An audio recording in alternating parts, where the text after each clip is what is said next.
ഇവിടെ നിന്ന് നമുക്ക് എന്ത് കാര്യം മനസ്സിലായി? ശുദ്ധമായ വായു ഉണ്ടായത് കൊണ്ട് കാര്യമില്ല, നേരെ ചൊവ്വ ശ്വസിക്കണം. ശരിയല്ലേ? അപ്പൊ നിങ്ങൾക്ക് 90 വെയിറ്റ് ഉണ്ട് എന്ന് പറഞ്ഞു കഴിഞ്ഞാൽ അത് 70% വെള്ളമാണ്. നിങ്ങളുടെ ലങ്സ് 80 മുതൽ 85% വെള്ളമാണ്. 85 മുതൽ 90% നിങ്ങളുടെ മസ്തിഷ്കം വെള്ളമാണ്.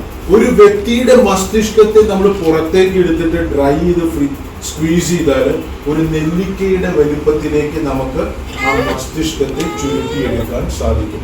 അപ്പൊ വെള്ളത്തിന്റെ പ്രാധാന്യം മനസ്സിലായി.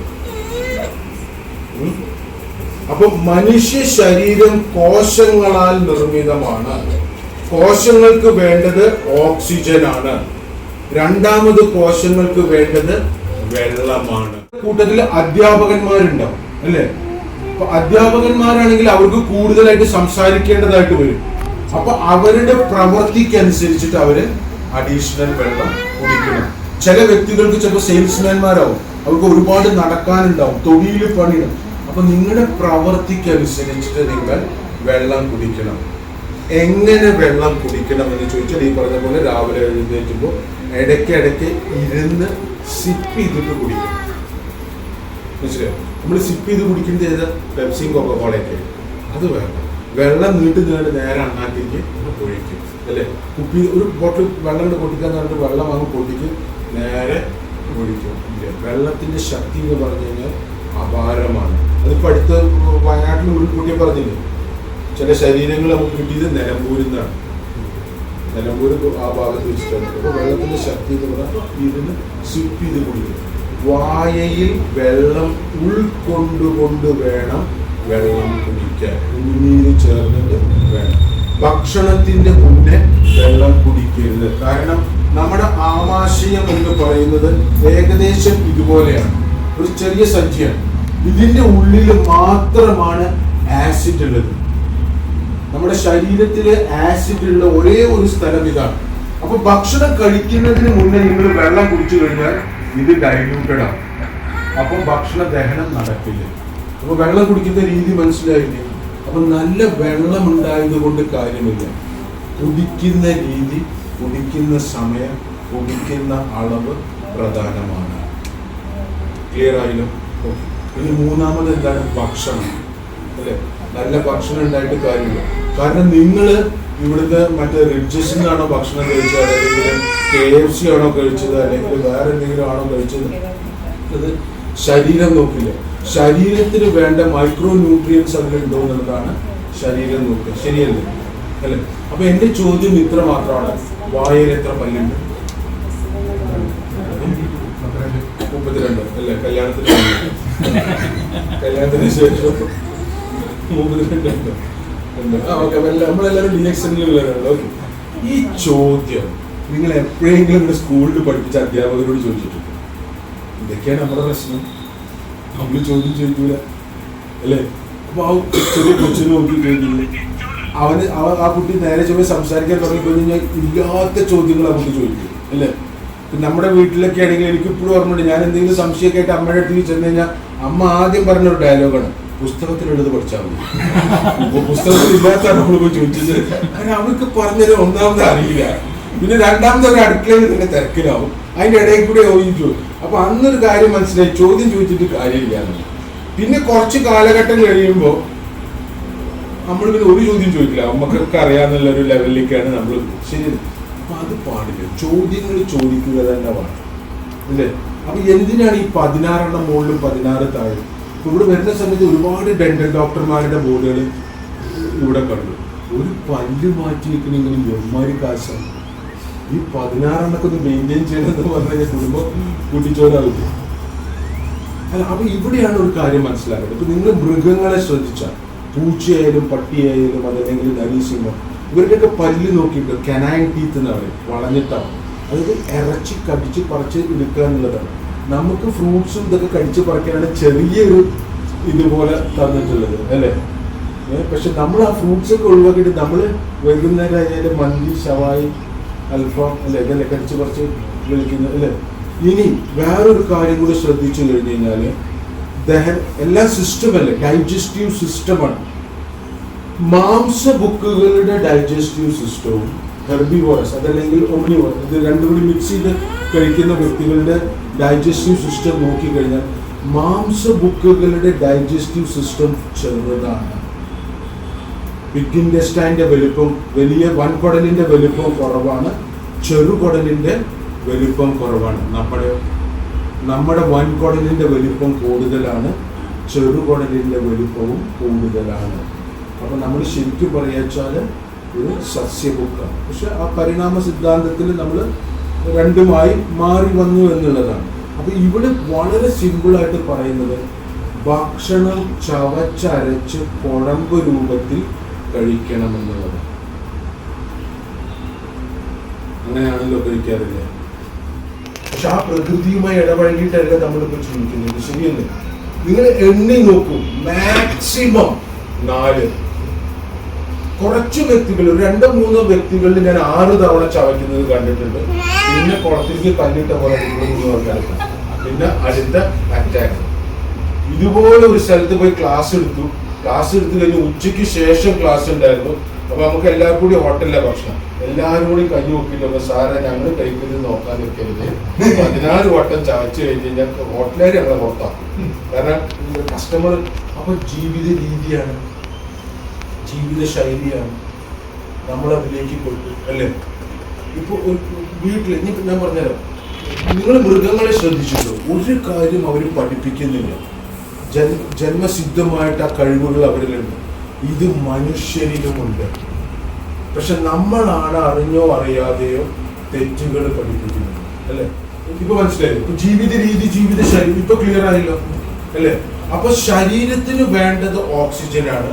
അത് മനസ്സിലാക്കിക്കൊണ്ട് തന്നെയാണ് ഒളേതാമ്പരം ഫ്രീ ആയിട്ട് ഇവിടെ തന്നത്. ഇനി കുറച്ച് കഴിഞ്ഞാൽ അതിനും GST വരും. കാരണം തമാശ പറഞ്ഞതല്ല, 2013 കോർപ്പറേറ്റ് ജീവിതം വേണ്ടാന്ന് വെച്ച് നാട്ടിലേക്ക് വരുന്ന സമയത്ത് നിങ്ങൾക്ക് ആർക്കെങ്കിലും ദുബായിൽ പോവാൻ ഭാഗ്യം കിട്ടുകയാണെങ്കിൽ, അതല്ലെങ്കിൽ ദുബായിൽ പോകുന്ന വ്യക്തികളെ കാണാൻ നിങ്ങൾക്ക് ഭാഗ്യം കിട്ടുകയാണെങ്കിൽ അവരോട് പറയണം ഷെയ്ഖ് സായിദ് റോഡ് എന്ന് പറയും. Sheikh Zayed road. Sheikh Zayed റോഡിൽ ഓക്സിജൻ പാർലർ ഉണ്ട്. Oxygen parlour. ഇന്ന് ബാംഗ്ലൂരിൽ ഓക്സിജൻ പാർലർ ഉണ്ട്. 1 മണിക്കൂറിന് അവർ ചാർജ് ചെയ്യുന്നത് 3000-3500 രൂപയ്ക്ക് മുകളിലാണ്. മനസ്സിലായി? ഇത് അധികം താമസിയാണ്ട് ഇവിടെ വരും. കണ്ണൂർ ക്ലാസ് എടുക്കുന്ന സമയത്താണ് പറഞ്ഞത് കണ്ണൂർ ഓപ്പൺ ചെയ്തിട്ട് ഓക്സിജൻ പാർലർ. മനസ്സിലായി? ഇതൊക്കെ നമ്മൾ തമാശയിൽ കേട്ടിരിക്കും, പക്ഷെ ഇതാണ്. അപ്പൊ കോശങ്ങൾക്ക് വേണ്ടത് എന്താണ്?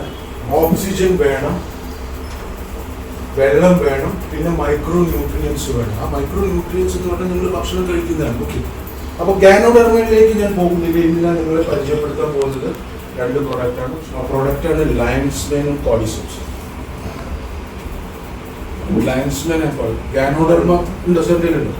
ലയൺസ്മാനും കോഡിസെപ്സും വളരെ പ്രധാനപ്പെട്ട ഒരു പ്രൊഡക്റ്റാണ്, പ്രത്യേകിച്ച് നമ്മൾ മലയാളികൾക്ക്. ഈ ഗാനോഡെർമ എന്ന് പറയുന്നത് ഒരു ജനറൽ പ്രാക്ടീഷണറാണ്. ജനറൽ പ്രാക്ടീഷണർ എന്ന് പറഞ്ഞു കഴിഞ്ഞാൽ അത് കോഡിസെപ്സ് ആണ് അല്ലെ? ഗാനോഡെർമ എന്ന് പറയുന്നത് ജനറൽ പ്രാക്ടീഷണർ. കാരണം അത് നമ്മുടെ കോശങ്ങളിലാണ് വർക്ക് ചെയ്യുന്നത്. കോശങ്ങളിൽ വർക്ക് ചെയ്യും, ശരീരത്തിൽ. ഇത് നിങ്ങൾ ഏറ്റവും കൂടുതൽ കേട്ടിട്ടുണ്ടാവും എപ്പോഴാണ്? കൊറോണയുടെ സമയത്താണ് നിങ്ങളിത് ഏറ്റവും കൂടുതൽ കേട്ടിട്ടുണ്ടാവും അല്ലേ? കേട്ടിട്ടുണ്ടോ ഇല്ലേ? കൊറോണയുടെ സമയത്ത് നിങ്ങൾ കേട്ടിട്ടില്ലേ? 10 രൂപയുടെ സോപ്പ് ഇട്ടിട്ട് കൈ കഴുകി കഴിഞ്ഞാൽ വൈറസ് ചത്തു. മാസ്ക് ഇട്ടാൽ പ്രശ്നമില്ല, പക്ഷെ പിടിപെട്ടാൽ ലക്ഷങ്ങളാണ്. ശരിയാണോ തെറ്റാണോ? ലയൺസ്മാൻ ആൻഡ് കോഡിസെപ്സ് എന്ന് പറയുന്നത് ഓർഗൻ ടോണിക് ആണ്. ഇനിയാണ് കാര്യങ്ങൾ ശ്രദ്ധിക്കുന്നത്. കാരണം ചില കാര്യങ്ങൾ ഓർത്തു വെക്കണമെന്ന് ഞാൻ നിങ്ങളോട് പറഞ്ഞു. ഓക്കെ. അപ്പൊ എന്തിനാണ് ഈ കോഡിസെപ്സ് എന്നുള്ളത്? ഓക്കെ. കോഡിസെപ്സ് എന്ന് പറയുന്ന ഈ മഷ്റൂം, അത്ഭുത മഷ്റൂം, ലോകം അറിയാനും, ലോകം അതിന് മുന്നേ അറിഞ്ഞിട്ടുണ്ട്, പക്ഷെ ഒരു വ്യാവസായിക അടിസ്ഥാനത്തിൽ ലോകം അറിയാനും ഇത് ശ്രദ്ധിക്കാനും തുടങ്ങിയത് ബെർലിൻ ഒളിമ്പിക്സിന്റെ സമയത്താണ്. ബെർലിൻ ഒളിമ്പിക്സിലാണ് ചൈനീസ് അത്ലറ്റുകൾ സ്പ്രിന്റിങ്ങിൽ ഏറ്റവും കൂടുതൽ മെഡൽ നേടിയത്. സ്വാഭാവികമായിട്ടും നമുക്കറിയാം ഒളിമ്പിക്സിൽ ഏറ്റവും കൂടുതൽ മെഡൽ നേടുന്നത് സ്പ്രിന്റിംഗ് ഐറ്റംസിൽ ഒന്നെങ്കിൽ റഷ്യയും അതല്ലെങ്കിൽ അമേരിക്കയും അല്ലേ. ഉസൈൻ ബോൾട്ട് ഒക്കെ വന്നപ്പോഴാണ് മറ്റുള്ള രാജ്യങ്ങളിലേക്ക് ഒക്കെ പോവാൻ തുടങ്ങിയത്. പക്ഷെ അതല്ലെങ്കിൽ അമേരിക്കയാണ്. അപ്പൊ ഇവര് കരുതി ചൈനക്കാർ ഡ്രഗ്സ് അടിച്ചിട്ടുണ്ടാവും, ഡോപ്പിംഗ് ടെസ്റ്റിൽ കാണാൻ കഴിയില്ല. അപ്പോഴാണ് മനസ്സിലാകുന്നത് ചൈനീസ് അത്ലറ്റുകൾക്ക് വർഷങ്ങളായിട്ട് ചൈനീസ് ഗവൺമെന്റ് കൊടുത്തിരുന്ന ഒരു പ്രൊഡക്റ്റ് ആണ് കോർഡിസെപ്സ്. മനസ്സിലായോ? ഇനി ഇതിന്റെ കാര്യങ്ങൾ. കോർഡിസെപ്സ് എന്താണ് ചെയ്യുന്നത്? ഓക്സിജൻ അബ്സോർബിംഗ് കപ്പാസിറ്റി കൂട്ടും. ഓക്സിജനെ ശരീരത്തിലേക്ക് അല്ലെ, നമ്മുടെ ലങ്സിലേക്ക് നമ്മൾ ശ്വാസം വലിക്കുമ്പോൾ വായുവല്ലേ വരുന്നത്. ഈ വായു ഉള്ളിലേക്ക് വരുമ്പോൾ ഇതുപോലത്തെ ചില്ലകളുടെ അറ്റത്തിന് ചെറിയ മുട്ടുകളുണ്ട്, അതിന് ബ്രോങ്കിയോൾസ് എന്നാണ് പറയുക. അതിന്റെ മുകളിൽ ചെറിയ വഴുവഴുപ്പ്, അതാണ് ഈ ഓക്സിജനെ ആഗിരണം ചെയ്യുന്നത്. ആ കപ്പാസിറ്റിയെ, അബ്സോർപ്ഷൻ കപ്പാസിറ്റിയെ കോർഡിസെപ്സ് കൂട്ടും. അപ്പൊ നിങ്ങൾ ചെറിയ രീതിയിലാണ് ശ്വാസം വലിക്കുന്നത് എങ്കിൽ ഓക്സിജൻ അബ്സോർപ്ഷൻ ഇത് കൂട്ടും. ഒന്ന്. രണ്ട്, നമുക്ക് എല്ലാവർക്കും അറിയാം രക്തം എന്ന് പറയുന്നത് കുറച്ച് തിക്കായിട്ടുള്ളതാണ്, അല്ലെ, ഒരു കൊയാഗുലേറ്റ് സൊല്യൂഷൻ ആണ്. അതിനെ കുറച്ച് ഡൈല്യൂട്ട് ചെയ്യാൻ ഇതിന് സാധിക്കും. ഹാർട്ട് സംബന്ധമായ പ്രശ്നമുള്ള ആരെങ്കിലും ഇവിടെ ഉണ്ടെങ്കിൽ നിങ്ങൾ ചിലപ്പോൾ ആസ്പിരിൻ എന്ന് പറയുന്ന ഒരു ഗുളിക കഴിക്കുന്നുണ്ടോ, അല്ലെങ്കിൽ എക്കോസ്പ്രിൻ എന്ന് പറയുന്നത്. എന്താണ് ഈ എക്കോസ്പ്രിൻ? ബ്ലഡിനെ ഡൈല്യൂട്ട് ആക്കുന്നതാണ്. കാരണം ബ്ലഡ് ഫ്ലോ കൂടാൻ. മനസ്സിലായോ? എന്തിനാ ബ്ലഡ് ഫ്ലോ കൂടുന്നത്? ലങ്സിൽ നിന്ന് ഓക്സിജൻ ഉള്ള ബ്ലഡ് ആദ്യം പോകുന്നത് എവിടെയാ? ഹൃദയത്തിലേക്കാണ്, അല്ലെ? ഹൃദയത്തിൽ നിന്ന് അത് മറ്റുള്ള ഓർഗനുകളിലേക്ക് പോകും. ഓരോ സെല്ല് എന്ന് പറയുന്നത് ഒരു റിസർവോയർ ആണ്, ഒരു ന്യൂക്ലിയർ റിയാക്ടർ ആണ്. ഒരു സെക്കൻഡിൽ നിങ്ങൾ ഒന്ന് എന്ന് പറയുമ്പോൾ അവിടെ 10,000-കണക്കിന് റിയാക്ഷനുകൾ നടക്കുന്നുണ്ട്, എനർജി ക്രിയേഷൻ നടക്കുന്നുണ്ട്, അല്ലെ? അപ്പൊ ഈ എനർജി ക്രിയേഷൻ നടക്കണമെങ്കിൽ ഓക്സിജൻ വേണോ വേണ്ടേ, അല്ലെ? നിങ്ങൾ വീട്ടിൽ പോയിട്ട് ഒരു മെഴുകുതിരി കത്തിച്ചു വെക്കും, എന്നിട്ട് ഒരു ഗ്ലാസ് അതിന്റെ മുകളിൽ കമിഴ്ത്തി നോക്കി, അത് കെടില്ലേ? അപ്പൊ അത് ഓക്സിജൻ ഇല്ലാത്തതുകൊണ്ടല്ലേ. അപ്പൊ ശരീരത്തിന് എനർജി കിട്ടണമെങ്കിൽ ഓക്സിജൻ വേണ്ടേ? ഓക്കെ. ഇനി ഇതിന്റെ വേറൊരു രസം ഞാൻ നിങ്ങൾക്ക് പറഞ്ഞു. 100 മീറ്റർ 10 സെക്കൻഡിൽ താഴെ ഓടാൻ സാധിക്കുമെന്ന് ലോകത്തിന് കാണിച്ചു കൊടുത്തത് കാൾ ലൂയിസ് ആണ്. കാൾ ലൂയിസ് ആണ് ലോകത്തിന് കാണിച്ചു കൊടുത്തത് 100 മീറ്റർ 10 സെക്കൻഡിൽ താഴെ ഓടാൻ സാധിക്കും. 100 മീറ്റർ 9.5 സെക്കൻഡിൽ താഴെ ഓടാൻ സാധിക്കുമെന്ന് കാണിച്ചു കൊടുത്തത് ഉസൈൻ ബോൾട്ട് ആണ്. ഓക്കെ. അപ്പൊ നിങ്ങൾ ഈ 100 മീറ്റർ ഒന്ന് വിഷ്വലൈസ് ചെയ്ത്, ഈ 100 മീറ്റർ നിങ്ങളുടെ മുന്നിൽ നിന്ന് കണ്ടേ? 100 മീറ്റർ നിങ്ങൾ കണ്ടില്ലേ? ഓക്കെ. ഈ 100 മീറ്റർ 9 സെക്കൻഡ് കൊണ്ടാണ് തീരുന്നത് ഈ കക്ഷി ഓടുന്നത്. അപ്പൊ 1 എന്ന് പറയുമ്പോ എത്ര മീറ്റർ ആണ് കവർ ചെയ്യണം? ഇപ്പൊ എന്റെ ഗൗരവം മനസ്സിലായി. 100 മീറ്റർ ആണ്. ആ 100 മീറ്റർ 9 സെക്കൻഡുകൾ കൊണ്ടാണ് ഇയാൾ ഓടുന്നത്. അപ്പൊ 1 എന്ന് പറയുമ്പോൾ ഇയാൾ എത്ര മീറ്റർ ഓടിയിട്ടുണ്ടാവണം? മിനിമം 10 മീറ്റർ ഓടണ്ടേ 1 എന്ന് പറയുമ്പോഴേക്ക്. അപ്പൊ ആ ചലനം നിങ്ങളൊന്ന് ആലോചിച്ച് നോക്കി. ഓക്കെ. ഇനി ഇവിടെ നമ്മുടെ ഹൃദയം അടിക്കണ്ടല്ലോ, അല്ലെ? ഉണ്ടോ? അത് വെച്ച് നോക്കി. ഇതും രസമാണ്. കാരണം ചില കഥകളും പറയുന്നത് ഓർമ്മ നിൽക്കാൻ വേണ്ടി. അപ്പൊ നമ്മളൊക്കെ നടക്കുന്ന സമയത്ത് അല്ലെങ്കിൽ നമ്മളൊക്കെ എന്തെങ്കിലും ചെയ്യുന്ന സമയത്ത് നമ്മുടെ ഹൃദയം ഒരു മിനിറ്റിൽ എത്ര വട്ടം? 74 തവണ. ശരിയല്ലേ? അപ്പൊ ഈ 74 തവണ കോൺട്രാക്ഷൻ റിലാക്സേഷൻ ചെയ്യുന്ന സമയത്ത് ഓക്സിജൻ ലങ്സിൽ നിന്ന് അബ്സോർബ് ചെയ്യണു, ബ്ലഡ് ഇവിടെ വരുന്നു, കോശങ്ങളിലേക്ക് അത് പോകുന്നില്ലേ? അല്ലാണ്ട് ഈ അടിയില് ബ്രെയിനിലേക്ക് പോകും, ഈ അടിയില് ഹാർട്ടിൽ ലിവറിലേക്ക് പോകും, ഈ അടിയില് കിഡ്നിയിലേക്ക് പോകും. അങ്ങനെയല്ലല്ലോ. ഒരു അടി ഒരു റിലാക്സേഷനിൽ ശരീരത്തിലേക്ക് മൊത്തം ഇത് എത്തുന്നുണ്ട്. ശ്രദ്ധിക്കണം, അല്ലേ? ശരിയല്ലേ? ഈ മഷ്റൂം എന്ന് പറയുന്നത്, കോർഡിസെപ്സ് മഷ്റൂം എന്ന് പറയുന്നത് oxygen absorbing capacity, blood circulation കൂട്ടും. പിന്നെ ഇതില് കോർഡിസെപ്പീൻ എന്ന് പറയുന്ന ഒരു എലമെന്റ് ഉണ്ട്. അത് ഹാപ്പി ഹോർമോൺ ആണ്. നിങ്ങൾക്ക് ചിലപ്പോൾ ചില ദിവസങ്ങളിൽ നമുക്ക് നീക്കുമ്പോൾ തോന്നില്ല, എന്തോ ഒരു ടെൻഷൻ, അല്ലേ? എന്തോ ആകപ്പാടെ ഒന്നും ശരിയല്ലാതെ എത്ര ആലോചിച്ച് നോക്കിയാലും നമുക്കൊരു പിടുത്തം കിട്ടില്ല, അല്ലേ? എന്തൊരു കല്ല് വെച്ചൊരു ഫീലിംഗ്, അങ്ങനെയൊക്കെ നമുക്ക് ചില സമയങ്ങളിൽ തോന്നും. ഇതൊക്കെ ഡിപ്രഷന്റെ ഒരു ചെറിയ സിംറ്റംസ് ആണ്. ചെറിയ ഡിപ്രഷൻ അല്ലെങ്കിൽ മാനസികമായിട്ടുള്ള എന്തെങ്കിലും ഒരു പിരിമുറുക്കം സമ്മർദ്ദം നമുക്ക് ഉണ്ടായിട്ടുണ്ടാവും.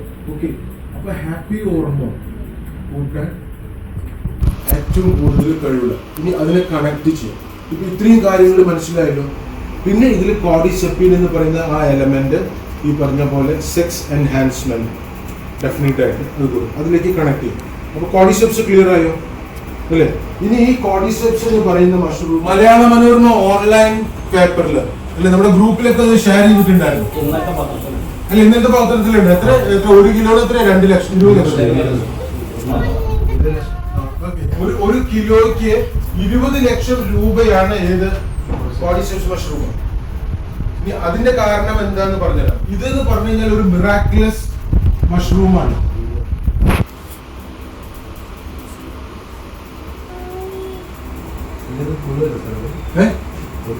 അതെ, ഇത് ഹാഫ് സുവോളജി ഹാഫ് ബോട്ടണിയാണ്. ഇത് നോൺ വെജും ഇത് വെജിറ്റേറിയനും. 10,000-40,000-30,000 അടി സമുദ്രനിരപ്പിൽ നിന്ന് ഉയരത്തില് ഈ പുഴുക്കളുടെ മുകളിൽ ഈ ഫംഗസ് ഇൻഫെസ്റ്റ് ചെയ്യും. എന്നിട്ട് ഈ പുഴു ചത്തു വീഴുമ്പോൾ ഈ പുഴുവിന്റെ ഉള്ളിലാണ് ഈ ഫംഗസ് ഗ്രോ ചെയ്യുന്നത്. ഓക്കെ, ഗ്രോ ചെയ്തിട്ട് ഇതിന്റെ ഷൂട്ട് പുറത്തേക്ക് വരും. അപ്പൊ ഷൂട്ട് പുറത്തേക്ക് വന്നാൽ ഇത് പൊട്ടാതെ എടുക്കണം. അതുകൊണ്ടാണ് ചില കമ്പനിക്കാര് ഇതിനെ ക്രിട്ടിസൈസ് ചെയ്തത്. കാരണം നേപ്പാളിലൊക്കെ ചെറിയ കുട്ടികളെ തന്നെയാണ് കയറ്റിവിടുന്നത്. കാരണം മലകളുടെ ഇടുക്കിലേക്ക് നമ്മളെ പോലത്തെ വ്യക്തികൾക്ക് കയറി ചെല്ലാൻ പറ്റില്ല. അപ്പൊ കുട്ടികൾ ട്രെയിൻഡാണ്, അവരത് പോയിട്ട് പൊട്ടാണ്ട് എടുത്തുന്നു. പൊട്ടിക്കഴിഞ്ഞ വില പറയും. അപ്പൊ ഈ 20 ലക്ഷം ഇപ്പൊ എന്തുകൊണ്ടാന്ന് മനസ്സിലായില്ലേ? ഇതുകൊണ്ടാണ്. ഇത് ഹാഫ് സുവോളജിയാണ് ഹാഫ് ബോട്ടണിയാണ്. ഇതൊരു മിറാക്കുലസ് മഷ്റൂമാണ്. ഇതിനെയാണ് നമ്മൾ കോർഡിസെപ്സ് എന്ന് പറയുന്നത്. ഓക്കെ, ഇതവിടെ നിൽക്കട്ടെ. ഇനി അടുത്ത മഷ്റൂമിലേക്ക് വരാം. അതാണ് lions men. Okay, lions men എന്ന് പറയുന്ന മഷ്റൂം പേര് പോലെ തന്നെ സിംഹത്തിന്റെ ഇതാണ്. സിംഹത്തിന്റെ എന്താ പറയാ താടി പോലെ. ഓക്കെ, ഇത് മഷ്റൂം അല്ല കേട്ടോ, ഇത് നെർവാണ്. ഇങ്ങനെ ഒരു നെർവ് എൻഡിങ് ഉണ്ടാവും. ഈ നെർവ് എൻഡിങ് ഇവിടെ നിങ്ങൾക്ക് മുകളിൽ കാണാൻ സാധിക്കും. ഇത് ന്യൂറോൺ ആണ്. Okay, nucleus, cytoplasm, mitochondria. ഇതൊന്നും ടെൻഷൻ ആവണ്ട, കാരണം നിങ്ങൾക്ക് കാര്യങ്ങൾ പറഞ്ഞു തരാനാണ്. ഓക്കെ, മനുഷ്യ ശരീരത്തിൽ 2 തരത്തിലുള്ള എനർജിയാണ്. ഒന്ന് ബയോ കെമിക്കൽ, ഒന്ന് ബയോ ഇലക്ട്രിക്കൽ. ഓക്കെ, ചെറിയ ഡിപ്രഷൻ കാര്യങ്ങളൊക്കെ വരുന്നത് ബയോ കെമിക്കലാണ്. അതിനാണ് നമ്മൾ മെഡിസിൻസ് കൊടുക്കുക, സൈക്കാട്രിക് മെഡിസിൻസ് കൊടുക്കില്ല. പക്ഷെ സത്യത്തിൽ അങ്ങനത്തെ പ്രശ്നങ്ങൾക്കൊന്നും മരുന്നില്ല, അത് കൊടുക്കലാണ്. ആ കൊടുത്തു കഴിഞ്ഞ് കഴിഞ്ഞാൽ എന്താ സംഭവിക്കുക? ബ്രെയിൻ ഏകദേശം ചത്ത പോലെ. ഇപ്പൊ നമ്മുടെ നാട്ടിൻപുറത്തൊരു ചൊല്ലുണ്ട്, കോഴി കഞ്ചാവ് അടിച്ചത്. അതായത് അയാളുടെ ചിന്തിക്കാനുള്ള കപ്പാസിറ്റിനെ കുറയ്ക്കുക. അത് സൊല്യൂഷൻ ഉണ്ട്. പക്ഷെ അത് പ്രൊലോങ് ആയിട്ട് ആ മെഡിസിൻ കഴിച്ചു കഴിഞ്ഞ് കഴിഞ്ഞാൽ ഒരുപാട് പ്രശ്നങ്ങളാണ് അതുകൊണ്ടുള്ളത്. ഓക്കെ, അപ്പൊ ഈ ബയോ ഇലക്ട്രിക് കെമിക്കൽ ഇത് ഇവിടെയാണ്. കാരണം ഈ എനർജി ഇവിടുന്ന് അങ്ങോട്ട് പോകണമെങ്കിൽ ഒരു മനുഷ്യ ശരീരത്തില് 50 ബില്യൺ ന്യൂറോണുകൾ ഉണ്ട് എന്നാണ് പറയുന്നത്. ഒരു ന്യൂറോണിന്റെ കപ്പാസിറ്റി എന്ന് പറയുന്നത് ഒരു പെന്റിയം കമ്പ്യൂട്ടറിന്റെ കപ്പാസിറ്റിയാണ്. അപ്പൊ നിങ്ങളാകുന്ന വ്യക്തി 50 ബില്യൺ കമ്പ്യൂട്ടറുമായി കണക്ട് ചെയ്യണം. ഇതൊക്കെ പറയുന്നത് ഇവിടെ അറിവിലേക്ക് വേണ്ടിയിട്ടാണ്. ഈ ന്യൂറോണിന്റെ ഇവിടെ ഒരു ചെറിയ ഷീറ്റ് ഉണ്ട്, അതിനെയാണ് മൈന്യൂട്ട് ഷീറ്റ് എന്ന് പറയുന്നത്. ഓക്കെ, ഇതവിടെ നിൽക്കുക. അപ്പൊ ഈ ലയൺസ്മെൻ വർക്ക് ചെയ്യുന്നത് ഈ നെർവിന്റെ മുകളിലാണ്, ന്യൂറോൺസിന്റെ മുകളിലാണ്. ഈ ലയൺസ്മാനിലുള്ള ഒരു ഫാക്ടറാണ് NGF, nerve growth factor. Nerve related ആയിട്ട് എന്തെങ്കിലും ഒരു പ്രശ്നമുണ്ടെങ്കിൽ അതിനെ റെജുവിനേറ്റ് ചെയ്യാനും റീജനറേറ്റ് ചെയ്യാനും കപ്പാസിറ്റിയുള്ള ഒരേ ഒരു പ്രൊഡക്റ്റ് എന്ന് പറയുന്നത് ലയൺസ്മാൻ ആണ്. അപ്പൊ ഈ ലയൺസ്മാൻ ആർക്ക് കൊടുക്കാം? പ്രഗ്നന്റ് ആയിട്ടുള്ള ഒരു ലേഡിക്ക്, ഒരു സ്ത്രീക്ക് നിങ്ങൾ സ്പൈറുലിന കൊടുക്കുന്നത് പോലെ തന്നെ ലയൺസ്മാൻ നിങ്ങൾ കൊടുക്കണം. ആർക്ക് വേണ്ടി? ഗർഭസ്ഥ ശിശുവിന് വേണ്ടി. മനസ്സിലായോ? കാരണം ഇന്ന് ജനിക്കുന്ന കുട്ടികളിൽ ഭൂരിഭാഗം കുട്ടികളിലും autism, down syndrome, attention deficit hyper activity, attention deficit disorder എന്ന് പറയുന്ന പ്രശ്നങ്ങളുണ്ട്. മനസ്സിലായോ? അത് കുട്ടികളെ കുറ്റം പറഞ്ഞിട്ട് കാര്യമില്ല. കാരണം അവർ ജനിച്ചു വീഴുന്നത് തന്നെ അങ്ങനെയാണ്. ഓക്കെ, ആ കുട്ടികൾ അങ്ങനെ ജനിച്ചു വീഴാനുള്ള കാരണം ഞാൻ നേരത്തെ പറഞ്ഞ ജീവിത രീതികളും ജീവിത ശൈലികളുമാണ്. മനസ്സിലായോ? അപ്പോൾ നമുക്കത് കൺട്രോൾ ചെയ്യാൻ പറ്റില്ല. ഇപ്പൊ ഞാൻ ഈ 16 തവണ ചവയ്ക്കാൻ പറയുന്നത് എനിക്ക് പോലും സാധിക്കാറില്ല. കാരണം കുറച്ച് കഴിയുമ്പോൾ ദേഷ്യം വരും, പിന്നെ അടിച്ചു മാറ്റി ഒറ്റ വീഴുന്നത് അല്ലേ. അപ്പൊ ജീവിത രീതി ജീവിത ശൈലി മാറ്റാൻ നമുക്ക് ബുദ്ധിമുട്ട്.